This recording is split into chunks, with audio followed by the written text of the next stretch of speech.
Ya, terima kasih Anda masih bergabung bersama kami dalam Market Review, pemirsa. Dan kita akan cermati bersama seperti apa data realisasi investasi di Indonesia. Ini dia, selengkapnya bisa Anda saksikan di layar televisi Anda bagaimana realisasi investasi dari tahun 2019 sampai dengan tahun 2025 ini proyeksinya. Kita akan lihat mencapai 1.905 triliun rupiah. Trennya cenderung naik terus dari 809,6 triliun di tahun 2019, kemudian melonjak sampai dengan 1.200 triliun di tahun 2022, kemudian melonjak lagi sampai dengan 1.700 triliun 2024 dan diharapkan menyentuh 1.905 triliun rupiah di tahun 2025 ini. Dan kita akan lihat seperti apa realisasi investasi pada semester 1 tahun 2025. Ini dia, kalau kita cermati bersama, dari kuartal 1 tercatat 477,7 triliun, sementara di kuartal kedua sedikit menurun 465,2 triliun rupiah untuk semester 1 secara keseluruhan. Dan selanjutnya, bagaimana dengan pertumbuhan industri pengolahan? Ini juga menjadi salah satu kontributor begitu ya untuk pertumbuhan ekonomi Indonesia juga. Kita lihat pergerakannya sempat mengalami tekanan di tahun 2020 karena kita tahu juga ada pandemi COVID-19 di sana, minus 2,93%, kemudian melonjak tertinggi di 4,89% di tahun 2022, kemudian cenderung melandai sampai dengan 2024 4,43% untuk pertumbuhan industri pengolahan di Indonesia. Baik, kita lanjutkan kembali perbincangan bersama dengan Ibu Lana Sulistianingsih. Baik, Ibu Lana, dengan beberapa data tadi yang sudah disampaikan lantas, bicara mengenai strategi investasi, kemudian tantangan-tantangan yang tadi sudah Anda sampaikan, khususnya mungkin di daerah-daerah kawasan ekonomi khusus, Anda melihat potensinya, kansnya di semester kedua ini akankah lebih ringan atau justru penuh tantangan begitu? Silakan. Ya, baik Mas Pras, terima kasih. Di semester 2 nampaknya kita sudah lebih ada kepastian ya, walaupun itu tidak benar-benar pasti, namanya juga kondisi global ini. Tetapi setidaknya bahwa isu tarif yang menjadi awal isu di tahun 2025 yang sangat mengglobal, ini sekarang sudah jelas bahwa Indonesia bisa dapat 19% untuk tarif resiprokal, dan tarif dasar 10%, kemudian ada tarif sektoral dan lain-lain. Sehingga ketika sudah ada koridor seperti ini semua akan memikirkan ini bagaimana caranya untuk tetap bisa masuk ke Amerika dengan cara yang lebih dengan kondisi baru, dengan adanya impor, tapi tetap bisa masuk dengan bagus gitu ya, dengan tetap mempunyai daya saing di Amerika. Nah, ini strategi masing-masing negara ini sudah mulai harus dilakukan. Nah, gimana dengan kita? Kita ini kan relatif ya, dapatnya 19% itu relatif hampir sama lah di seluruh Asia, hampir sekitar itulah. Kecuali Jepang mungkin ada sedikit lebih rendah daripada Indonesia, tapi untuk Korea, bahkan India kayaknya ada tambahan lagi tuh tarif di resiprokal.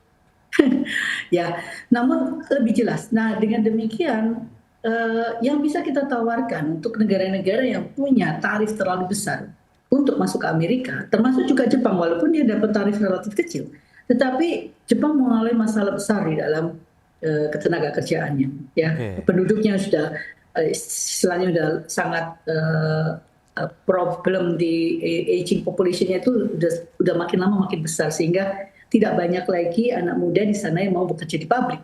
Jadi mau nggak mau, ya ini harus direlokasi. Nah, Indonesia harus menyambut ini dalam rangka untuk mendorong investasi lebih besar di kuartal 3 dan 4 atau semester 2 ini ya. Nah, ini harus dijual bahwa Indonesia ini punya kelebihan loh, punya value added kalau misalnya diinvestasikan di Indonesia. Karena pertama labor cost tentu ini masih menjadi semacam jualan ya, bahwa labor cost kita masih murah. Nah, terus yang lain lagi kalau mereka mau masuk ke dalam market juga jelas ada marketnya Indonesia, ya, yaitu penduduk Indonesia yang jumlahnya besar. Kalau mereka mau masuk di sektor hulu juga siap, sumber daya kita juga banyak.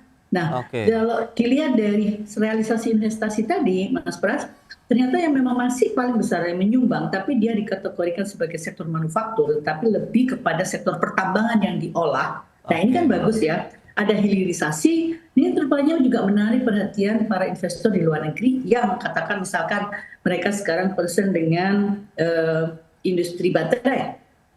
Nah, ini kan harus dekat dengan sumber alamnya, yaitu nikelnya. Nah ini di mana? Ya nggak mau, harus dibuka tuh KIK yang dekat dengan sumber daya nikel tadi. Jadi Oke. kalau saya lihat itu sebetulnya di kuartal 3 dan 4 atau khususnya di semester 2 dengan adanya kejelasan, ya mulai ada kejelasan terkait dengan tarif ke Amerika, karena Amerika ini masih pasar yang paling besar sedunia, Mas Pras. Jadi semua orang juga, semua negara masih ingin masuk kepada pasarnya di Amerika ini. Oke, Ya. oke.